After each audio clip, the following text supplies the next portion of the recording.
Hello दोस्तों, स्वागत है आप सभी का हमारे यूट्यूब चैनल पर। फ्रेंड्स, आप कैसे हैं? आई होप आप सभी अच्छे व स्वस्थ होंगे। फ्रेंड्स, आज की वीडियो में हम डीएलएड फोर्थ सेमेस्टर के प्रथम प्रश्न पत्र आरंभिक स्तर पर भाषा एवं गणित के पठन और लेखन क्षमताओं का विकास, जो कि डीएलएड फोर्थ सेमेस्टर का प्रथम प्रश्न पत्र है, तो इस विषय के कुछ अति महत्वपूर्ण अति लघुत्तरीय प्रश्न आपको समझाने वाले हैं। तो वीडियो को लास्ट तक जरूर देखें। अगर आप इस चैनल पर नए हैं तो चैनल को सब्सक्राइब जरूर करें और नोटिफिकेशन ऑन करें, जिससे हमारे चैनल की सभी वीडियोस का नोटिफिकेशन आप तक आसानी से पहुंच सके। चलिए वीडियो को अब हम शुरू करते हैं।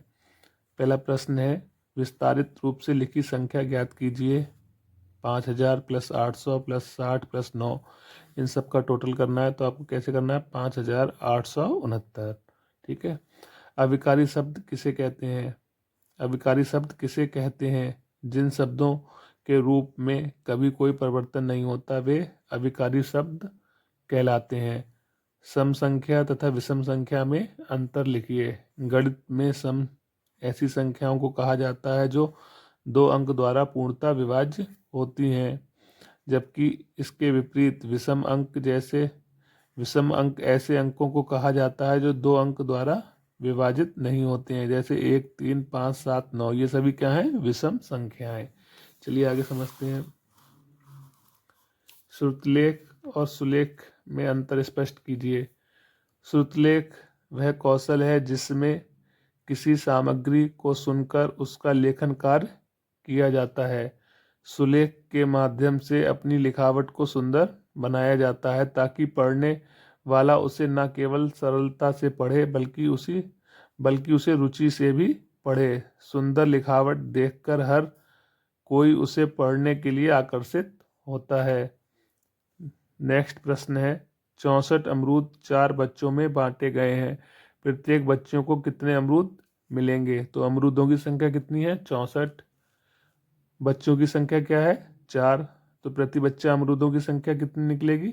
64 को भाग कर देंगे हम 4 से, तो कितनी बार जाएगा? 16 बार। 16 चौक 64। एक बच्चे को 16 अमरूद मिलेंगे। बच्चों की संख्या कितनी है? 4। 64 अमरूद 4 बच्चों को बांटे गए, तो बच्चों की संख्या कितनी है? 4। और प्रत्येक बच्चे को कितने मिलेंगे? 16। 16 चौक 64। चलिए आगे देखते हैं। अवरोही क्रम को उदाहरण सहित समझाइए। जब दो या दो से अधिक भिन्नों को घटते क्रम में सजाया जाता है तो उसे अवरोही क्रम कहा जाता है, जैसे 11, 9, 7, 5, 2। घटता हुआ क्रम घटता हुआ क्रम कहलाता है अवरोही क्रम। विस्मयादिबोधक चिन्ह का उपयोग कब किया जाता है? जब आश्चर्य, हर्ष, शोक, उत्साह आदि भावों को व्यक्त किया जाता है, तब विस्मयादिबोधक चिन्ह का प्रयोग किया जाता है। अंधकार के 3 समानार्थी शब्द लिखिए। अंधेरा, तिमिर और तमस। संख्या 6534। संख्या 6534 को 7 से भाग देने पर भागफल एवं शेषफल ज्ञात कीजिए।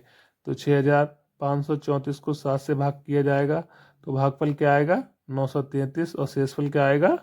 3। ठीक है फ्रेंड्स। संख्या 65,342 एवं संख्या 28,443 का योग कीजिए। तो दोनों संख्याओं का अगर हम योग करेंगे तो आएगा 93,785। ठीक है। अनुनासिक स्वर को परिभाषित कीजिए। जब स्वर केवल मुख से बोले जाते हैं तो उनका रूप साधारण होता है, परंतु जब स्वर नाक से बोले जाते हैं तो उनके ऊपर चंद्र बिंदु लगाया जाता है। ऐसे स्वर नाक से बोले जाने के कारण अनुनासिक कहलाते हैं, जैसे उंगली, आंधी आदि। सर्वनाम के कितने भेद होते हैं? सर्वनाम के भेद इस प्रकार हैं: पुरुषवाचक सर्वनाम, निश्चयवाचक सर्वनाम, अनिश्चयवाचक सर्वनाम, प्रश्नवाचक सर्वनाम, संबंधवाचक सर्वनाम और निजवाचक सर्वनाम। चलिए आगे समझते हैं।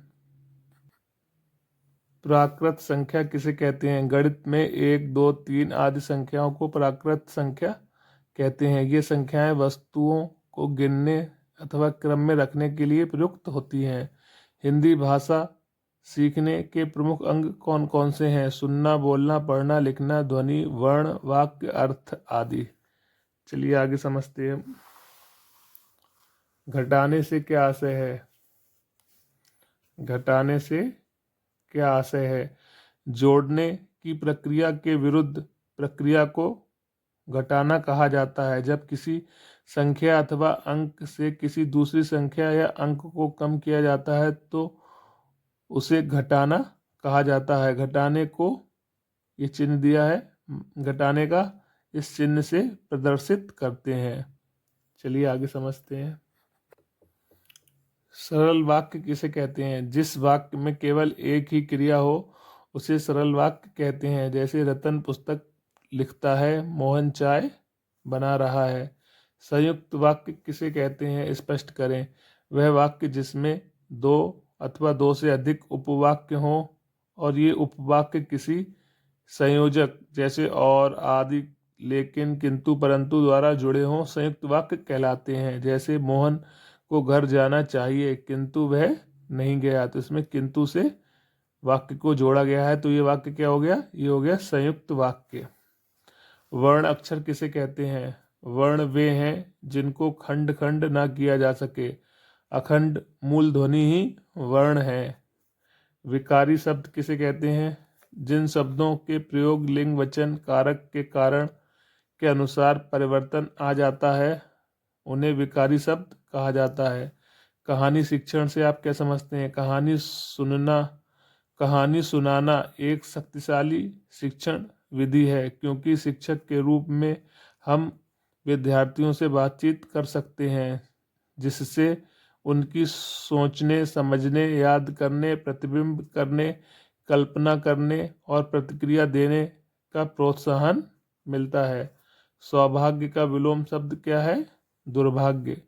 इकाई किसे कहते हैं? गिनती या संख्या में एक होने की अवस्था या भाव अथवा एक व्यक्ति या वस्तु का भाव देने वाले शब्दों या अंकों को इकाई कहते हैं।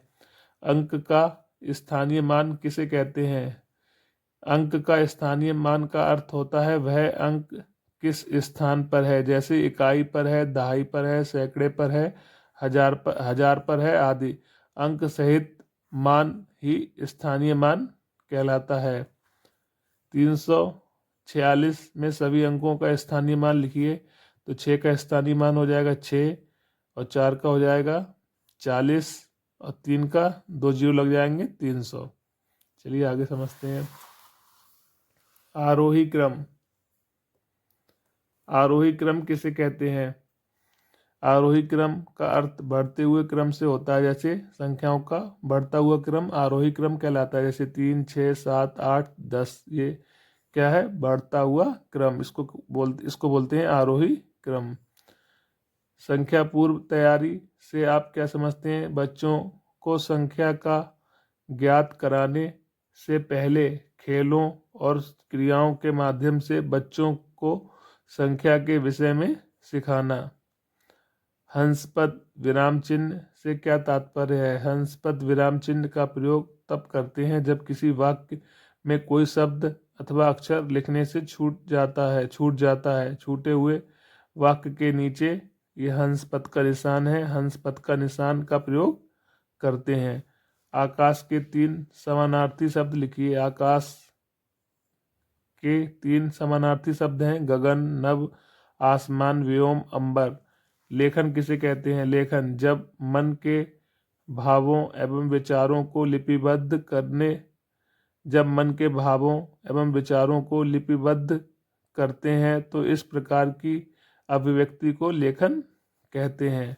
पठन कौशल के 2 बाधक तत्व बताइए। पढ़ने की कला का अभाव, पठन रुचि का अभाव, चिंतन का अभाव, मन की एकाग्रता का अभाव, दृष्टि दोष का होना।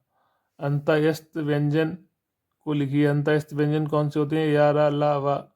ये क्या होते हैं? अंतःस्थ व्यंजन होते हैं। ऊष्म व्यंजन क्या है? जिन वर्णों के उच्चारण में वायु उच्चारण स्थान से छूकर सीटी की ध्वनि के समान बाहर आती है वे ऊष्म व्यंजन कहलाते हैं। जैसे सा, सा, सा, हा।